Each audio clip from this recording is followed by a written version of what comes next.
America president చెప్పేది ఒకటి చేసేది ఒకటి అని మరోసారి రుజువైంది. ఇరాన్కు 2 వారాల గడువు ఇచ్చి అణ్వాయుధాల గురించి ఏదో ఒక నిర్ణయానికి రావాలని కోరారు.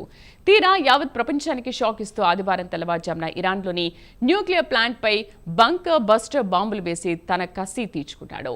ఇక ఇరాన్ మాత్రం అమెరికా అంతు చూస్తారని రంకెలు వేస్తోంది. ట్రంప్తో పాటు నెతన్యాహు అసలు ఉద్దేశం ఇరాన్లో ప్రభుత్వం మార్చాలని, ఖమేనీని అధికారం నుంచి పక్కకు జరిపి పౌర ప్రభుత్వాన్ని ఏర్పాటు చేయాలనేది అసలు ప్లాన్. అయితే అమెరికా డిఫెన్స్ సెక్రటరీ హెక్సెత్ మాత్రం ఇరాన్లో ప్రభుత్వం మార్చే ఆలోచన లేదని స్పష్టం చేసింది. ఇరాన్పై బాంబు దాడులను ఇటు రష్యా అటు చైనా ఖండించాయి. ఇక ప్రపంచ నాయకులంతా చర్చల ద్వారా సమస్యను పరిష్కరించుకోవాలని కోరుతున్నారు.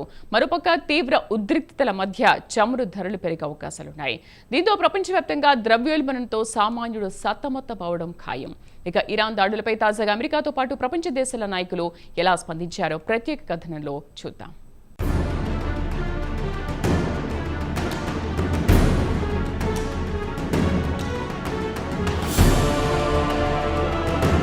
ట్రంప్ అనుకున్నంత పని చేశాడు. ఇరాన్పై భయంకరమైన బంకర్ బస్టర్ బాంబులతో దాడులు చేసి 3 అణ్వాయుధాలను ప్లాంట్లను ధ్వంసం చేశాడు. అటు తర్వాత ఆదివారం నాడు ట్రంప్ అడ్మినిస్ట్రేషన్ పలు వివాదాస్పదమైన మెసేజ్లను విడుదల చేసింది. ఇరాన్పై దాడుల తర్వాత ఇరాన్తో చర్చలు మొదలు పెడతామని ప్రకటించింది. ఆ తర్వాత ట్రంప్ ఇరాన్లో ప్రభుత్వాన్ని మార్చాలని ప్రకటించారు.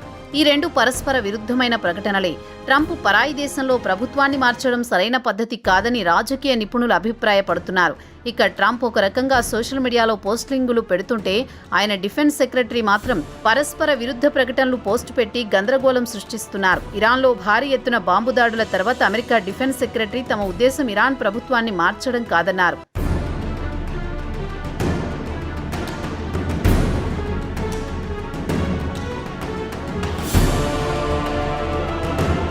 ఇక ట్రంప్ అడ్మినిస్ట్రేషన్ పద్ధతి ఎలా ఉందంటే ఇరాన్ను బెదిరించే స్థాయికి దిగింది. ఒకవైపు సంప్రదింపులు మొదలు పెడతామని ఒకరు అంటే, మరోవైపు అమెరికా ప్రెసిడెంట్ మాత్రం రెచ్చగొట్టే కామెంట్లు చేసి ఇజ్రాయెల్ ఇరాన్ యుద్ధాన్ని మరికొంతకాలం కొనసాగించాలని చూస్తున్నాడు. అమెరికా వైస్ ప్రెసిడెంట్ నుంచి పెంటగాన్ చీఫ్, టాప్ మిలిటరీ సలహాదారు అంతా కలిసి ఇరాన్ మిలిటరీ పని అయిపోయింది, ఇక బలవంతంగా అయినా వారు చర్చలకు దిగిరావాల్సిందే అని ఆదివారం నాడు మధ్యాహ్నం పలు ప్రకటనలు విడుదల చేశారు. అయితే అమెరికా ఇరాన్ను తక్కువ అంచనా వేస్తోంది. టెహ్రాన్ కూడా ఎక్కడా తగ్గకుండా ఇజ్రాయెల్ పెద్ద ఎత్తున క్షిపణులతో దాడులు చేసింది. ఆదివారం నాడు టెల్ అవీవ్లో భారీ విధ్వంసాన్ని సృష్టించింది.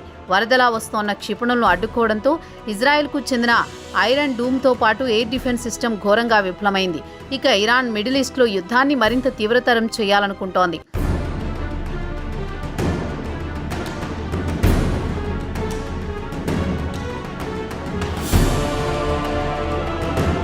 ఇక ఇరాన్ తన ముందున్న ఆప్షన్స్ను అన్నీ వినియోగించుకుంటోంది. యావత్ ప్రపంచానికి చమురు సరఫరా అయ్యే స్ట్రైట్ ఆఫ్ హార్ముజ్ను రూట్ను బ్లాక్ చేయాలని నిర్ణయించింది. ఇరాన్ అమెరికాతో చర్చలు జరిపే ప్రసక్తే లేదని తేల్చి చెప్పింది. ఇక ట్రంప్కు ఆదివారం నాడు స్వదేశంలోనే భారీ ఎత్తున నిరసన సెగ తగిలింది. పెద్ద ఎత్తున విమర్శలకు గురి కావాల్సి వచ్చింది. కాగా ఇరాన్పై దాడులను అమెరికన్ కాంగ్రెస్ తీవ్రస్థాయిలో విమర్శలు గుప్పించింది. దీంతో ట్రంప్ శనివారం రాత్రి ఆదివారం కూడా థామస్ మెస్పీపై తీవ్రస్థాయిలో ధ్వజమెత్తారు.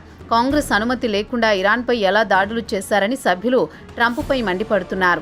ఇరాన్పై దాడులను ట్రంప్ తన సోషల్ మీడియా పోస్టు పెట్టారు.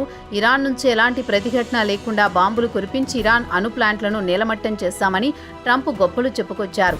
ఈ ఆపరేషన్ను ఆపరేషన్ మిడ్ నైట్ హమర్ అని పేరు పెట్టింది ట్రంప్ అడ్మినిస్ట్రేషన్. ఇరాన్లోని ఫోర్డో, నాటాంజ్, ఇష్పాన్ 3 అణు ప్లాంట్లను ధ్వంసం చేశామని చెప్పారు.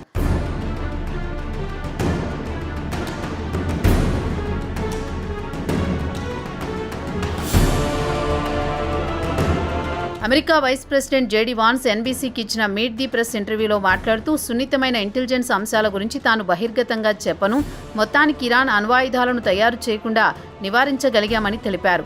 ఇక జన్మలో ఇరాన్ అణ్వాయుధాల జోలికి పోలేదు.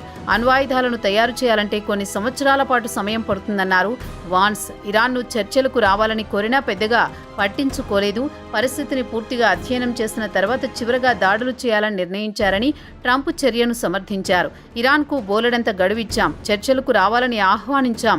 ఇరాన్ అణుబాంబులను తయారు చేసి తన పొరుగున ఉన్న దేశాలను బెదిరించాలని చూస్తోంది.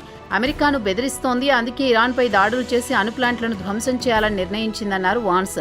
ఇక ట్రంప్ విషయానికి వస్తే గతంలో కూడా ఇతర దేశాలను బెదిరించాడు, కానీ ఏ దేశంపై బాంబుల మోత మోగించలేదు.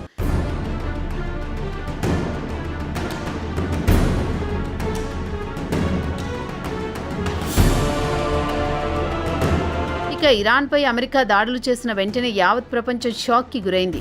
దీంతో మిడిల్ ఈస్ట్ను అమెరికా రావణ కాష్టంలా మార్చే అవకాశాలు కనిపిస్తున్నాయని కామెంట్లు వినిపించాయి. ఇక ఇజ్రాయెల్ ఇరాన్ మధ్య యుద్ధం మరింత ముదిరే పరిస్థితి కనిపిస్తోంది. ఈ యుద్ధానికి ట్రంప్ అగ్నికి ఆజ్యం పోసినట్లయింది. అమెరికా అధికారులు మాత్రం తమ చర్యను సమర్థించుకుంటున్నారు. తాము న్యూక్లియర్ సైట్స్ను మాత్రమే ధ్వంసం చేశాం, పౌరులకు ఎలాంటి అసౌకర్యానికి గురి చేయలేదని పేర్కొంది. అయితే ఇరాన్ మాత్రం అంతర్జాతీయ చట్టాలతో పాటు ఇరాన్ సార్వభౌమత్వంపై దాడి చేస్తుందని మండిపడింది. ఇక ఇరాన్ విదేశాంగ మంత్రి అబ్బాస్ ఆర్గాచి మాత్రం టెహ్రాన్పై దాడులకు పూర్తి బాధ్యత వాషింగ్టన్ తీసుకోవాల్సిందే అన్నారు. ఇదిలా ఉండగా ఆయన టర్కీలో మీడియాతో మాట్లాడుతూ అమెరికా అతిపెద్ద రెడ్ లైన్ దాటిపోయిందన్నారు. ఇక అమెరికాతో దౌత్యపరంగా రాయబారాలు జరపడానికి కూడా ఆస్కారం లేకుండా పోయిందన్నారు ఇరాన్ విదేశాంగ మంత్రి.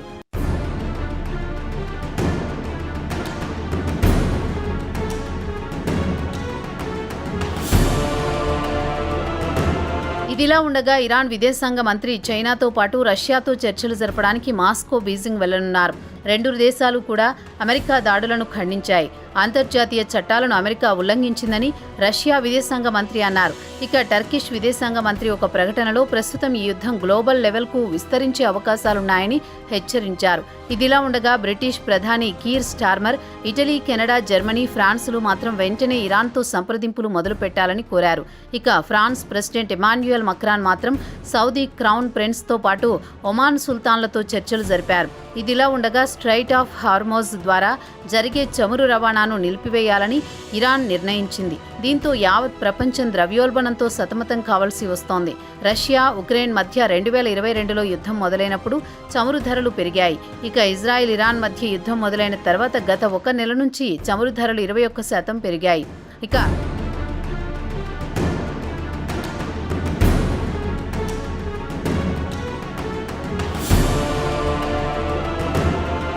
అమెరికా ప్రెసిడెంట్ ఇరాన్ను అణ్వాయుధాల తయారీని నిలిపివేయాలని 60 రోజులు గడువిచ్చారు.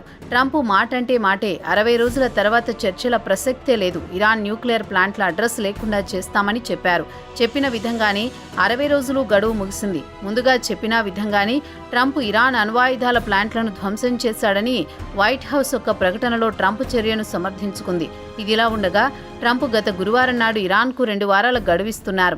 దారికొస్తే సరే లేదా బాంబుల వర్షం కురిపిస్తానని హెచ్చరించాడు.